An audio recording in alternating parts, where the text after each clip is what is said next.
Assalamualaikum warahmatullahi wabarakatuh. Apa kabarnya kalian semua? Semoga kalian dalam kondisi sehat dan semangat.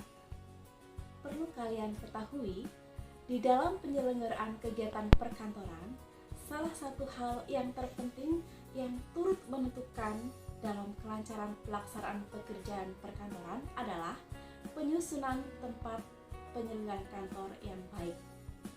Penyusunan alat perlengkapan kantor pada letak yang tepat akan berpengaruh terhadap kepuasan dalam bekerja, bahkan akan menimbulkan produktivitas kerja yang maksimal.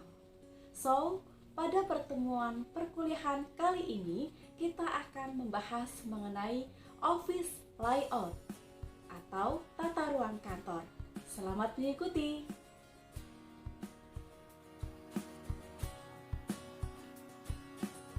Office layout adalah pengaturan perabotan, mesin, dan sebagainya di dalam ruangan yang tersedia. Menurut Littlefield dan Peterson, tata ruang kantor dapat dirumuskan sebagai penyusunan perabot dan alat perlengkapan pada ruas yang tersedia. Istilah tata ruang kantor berasal dari bahasa Inggris yang artinya office layout atau sering disebut juga layout saja. Tata ruang kantor adalah pengaturan perabotan, mesin, dan sebagainya di dalam ruang yang tersedia.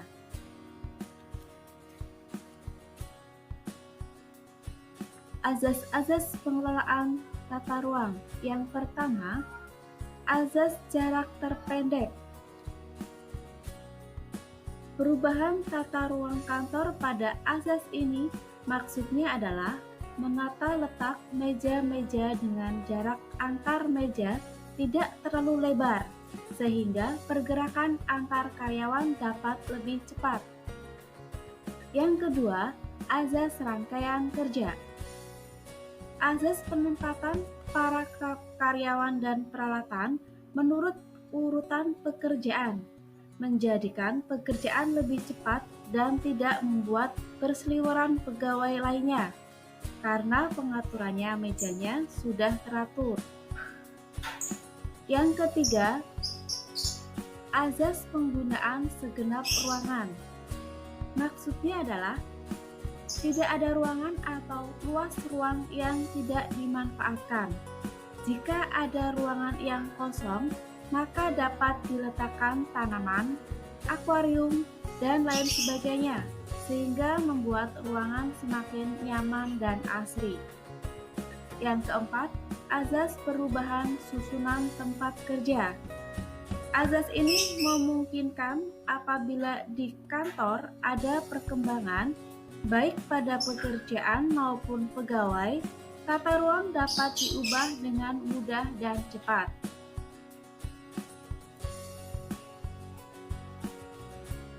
Jenis-jenis tata ruang. Yang pertama, tata ruang tertutup. Suatu tata ruang dikatakan terpisah-pisah atau tertutup apabila susunan ruang untuk pekerja terbagi-bagi dalam beberapa bagian. Yang kedua, tata ruang terbuka. Dalam susunan ini, ruang yang dipergunakan untuk ruang bekerja tidak dipisah-pisahkan atau tidak menggunakan penyekat, tetapi semua aktivitasnya dilaksanakan pada satu ruang besar, sehingga semua yang bekerja tampak mudah diamati dari satu sudut pandang. Yang ketiga, tata ruang semi tertutup. Ruang kantor semi tertutup adalah ruang kantor yang disekat hanya setinggi 1,5 meter. Keuntungannya, ruang kantor semi tertutup adalah untuk menjaga privasi kerja. Namun terdapat kerugian, yaitu perubahan tempat lebih sulit dilakukan.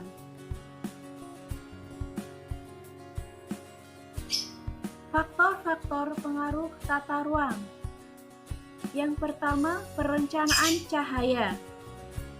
Perencanaan dalam penerangan cahaya yang baik akan diperoleh beberapa keuntungan, di antaranya hasil pekerjaan atau produktivitas bertambah, kualitas pekerjaan lebih baik, dan kesalahan-kesalahan berkurang, serta semangat kerja pegawai lebih baik. Yang kedua, perencanaan warna.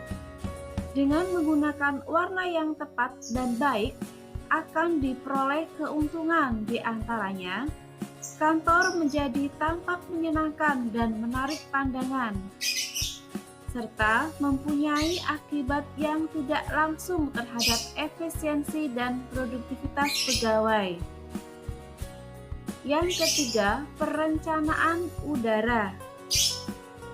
Dengan pengaturan udara yang tepat dan baik, maka diperoleh keuntungan-keuntungan, di antaranya kenyamanan bekerja pegawai terjamin, serta kualitas pekerjaan yang lebih baik dan semangat kerja yang lebih tinggi. Yang keempat, perencanaan suara. Dengan suara gaduh berakibat pada gangguan mental dan saraf bagi pegawai, serta kesulitan mengadakan konsentrasi. Bagaimana cara untuk mengatasi faktor suara yang sering mengurangi efisiensi kerja para pegawai? Maka, hendaknya diperhatikan hal-hal sebagai berikut, di antaranya mesin-mesin tik di bawahnya diberi alas karet atau busa tipis.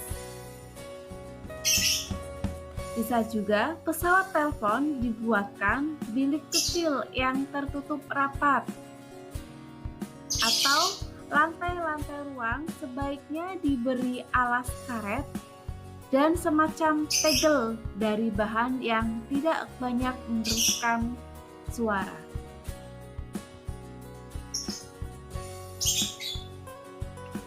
Contoh gambar tata ruang. Tata ruang kantor terbuka memiliki keuntungan, di antaranya pengawasan lebih mudah dan efektif terhadap segenap pegawai, hubungan antar pegawai cepat dan mudah, memperlancar arus pekerjaan dari meja satu ke meja yang lain tanpa harus mondar-mandir meninggalkan tempat kerja. Cahaya mudah masuk dan udara mudah beredar, mudah merubah ruangan. Perubahan organisasi menyebabkan perubahan tata ruang dapat dilayani dengan cepat dan luas, serta apabila terjadi penambahan pegawai atau alat-alat kantor, agak sulit menampungnya karena ruangan terbatas. Tata ruang terbuka juga memiliki kelemahan, di antaranya dapat merendahkan moral atau staf karena cara hidup yang diawasi secara terus-menerus, serta akan mengurangi keamanan bagi pekerjaan yang bersifat rahasia.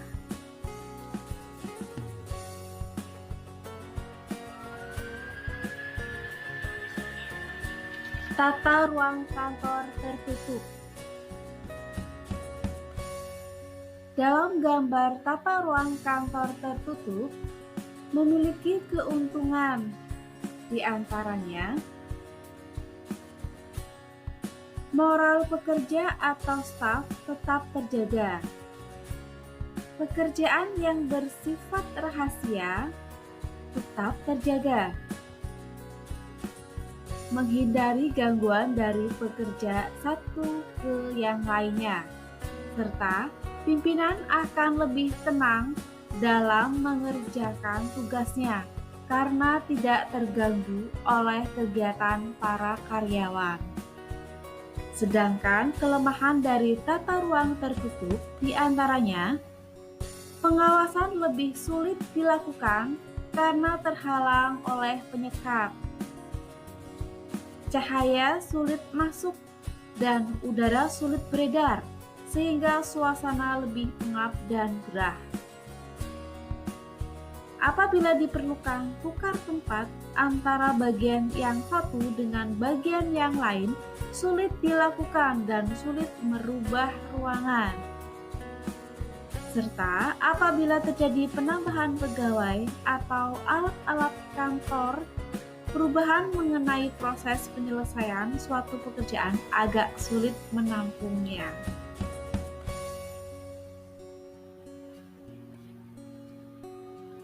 Tata ruang kantor semi tertutup. Dalam gambar tata ruang kantor semi tertutup memiliki keuntungan, yaitu ruang kantor semi tertutup dapat menjaga privasi kerja.